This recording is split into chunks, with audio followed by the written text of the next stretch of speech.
So, we are with my good friend, Mr. Ivor Greenstreet, General Secretary of the Convention People's Party. Should I say the Great Convention People's Party? Well, almost defunct. If you look at what has happened in the elections. Listen, that was a quite bad, that was a quite disastrous performance. Well, I think abysmal, would be more accurate. And I think we need to do a lot of soul searching to understand why it occurred, and when we're able to convince ourselves of the reasons, then that should... So you are discussing your output as abysmal, but you were in charge of your parliamentary candidate. Only one parliamentary candidate. You failed. Well, absolutely. I failed woefully. And, it's a recognition of that failure makes one realize where did one go wrong, or where did the collective leadership go wrong, and how should we alter our tactics? Are we still a relevant force? If we are irrelevant, in which and what way are we relevant? These are the hard questions I think we have to ask ourselves if we're going to be able to make a proper critical self-examination and find a way forward. It is my firm belief. But I'm sure you've made that kind of analysis for yourself. What went wrong? Well, actually, on the contrary, I have not made that analysis, purely because emotions, tempers, frustrations are quite high, and therefore... That's understandable. Now, Ivor, I'm interviewing you at a very interesting time. I suspect it's about 30 minutes past 12, on the day on which the Electoral Commissioner had promised, or as I understand, had promised that they are going to release the result of the runoff. What do you think? There are so many stories flying around. Well, the key for me is that the Electoral Commissioner and the Commission itself should show some character, should show some strength, and should show that Ghana is actually, not just in terms of words, but in terms of reality, a beacon of light for how democracy should work. Are you implying that we are not a good example for democracy? No, you, I think, refer to the fact that there are lots of stories flying around.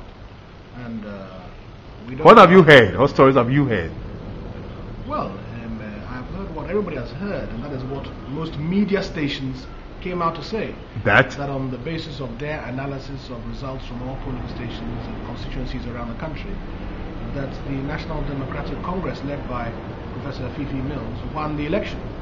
But the stories we're hearing now is that may not be the case. But what is peculiar is how the change is taking place, and everything now has become very nebulous and cloudy. Whether contrived or not, we don't know. However, we now have to wait and see, and that's why the EC should, I think, show some character. And you see, democracy... Do you think there can be a coup in Ghana? Well, what I can say is that democracy is intrinsically weak, and for it to be strengthened requires the full will and support of the population. And that process will not have the full will and support of the populace if they feel that it is riddled with deceit and corruption. And if I might be blunt, Ivor, you guys have contributed to this dispossession of the populace. You are part of this racket, whatever, I'm blunt, I'll call it a racket, with the Netherlands, whatever, Institute for Multi-Party Democracy, and you general secretaries should get together and you decide all sorts of dangerous things for the transition in this country. I'm talking about the IEA project, which I'm definitely and totally opposed to. You mean the transition bill? Yes. And now in fact of your whole racket with the Dutch, I must say. Well, I think it's difficult for me to comment on the nature of our relationship for obvious reasons. But with respect to the transition bill itself, I was at the launching, and I myself even had a number of issues which I specifically raised on that occasion. First of all, during his submissions introducing the bill, Brigadier Jimfra referred to the fact that it was important for national reconciliation. And my point was that I hoped that national reconciliation did not mean we couldn't have extensive disagreements because of purpose. As Aristotle says, if there's too much agreement in the polis, it becomes a household and not a polis. Absolutely. It's very dangerous for society. Secondly, he also referred to the fact that it should reduce tensions. And I think you'd be hard pressed to find any election anywhere in the world where there was no tension. In fact, tension is what makes elections interesting and why it captures the minds of populace. I think tension is good once it's managed well. And they also refer to the fact they hoped it would also improve inter-party cooperation. And my point on that occasion as well was the parties have always cooperated very well when it came to getting their cars and their houses and all their respective benefits. So sometimes I wonder whether we are fond of playing with words. It's a controlled press. I mean, I carefully read the statements, all the press statements that came out of that meeting before I went on Joy FM. You extensively reported. I perfectly agree with what you're saying. I didn't get any sense of what you're saying from the reports. I'm going cross-check. Well, certainly, but I'm not sure whether the control of the press is contrived. I think perhaps maybe journalists need to be better trained for... Well, there's a bit of that as well, but I'm sure it's contrived as well. Well, there were a number of even comments made even by the chairman of the NPP, Peter McMahon.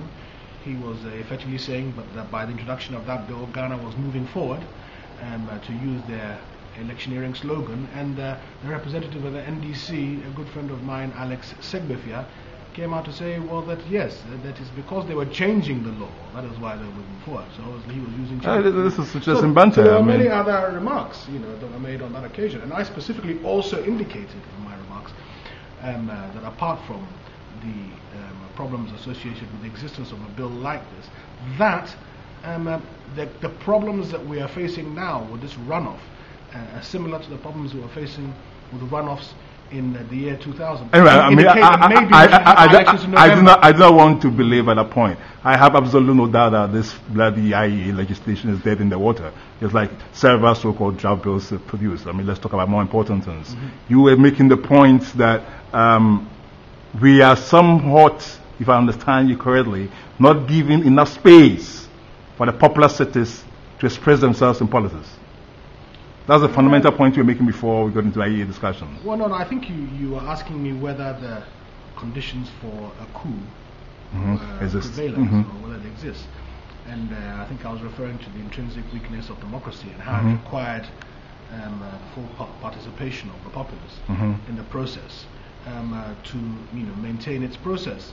However, when they begin to lose faith in the entire process and believe that it is a group of individuals serving their own self-interest, then I think you are beginning to create some difficulties and problems, which is why I believe that in this particular process... Can you give me a clear answer? Do you think there's a possibility of a coup in Ghana this week? This week? Yes. A military coup or civilian coup? An unconstitutional takeover of power? I think anything is possible, and I certainly can't see the future. But as I said, I believe that the EC is able to show some character. So in other words, as General Secretary of the great or defunct Convention People's Party, you do not have enough belief that sufficiently democracy is sufficiently grounded in Ghana, and you cannot tell me pointedly that there's absolutely no prospect of a coup in Ghana within a week. Well, I think there are many significant questions that remain unanswered, and much, as I said, is still nebulous and cloudy. But I still have faith in the individuals who are part of the process. Do you have faith in the political leaders? Certainly I do. Thank you very much, Mr. Greenstreet. It's a pleasure. Thank you.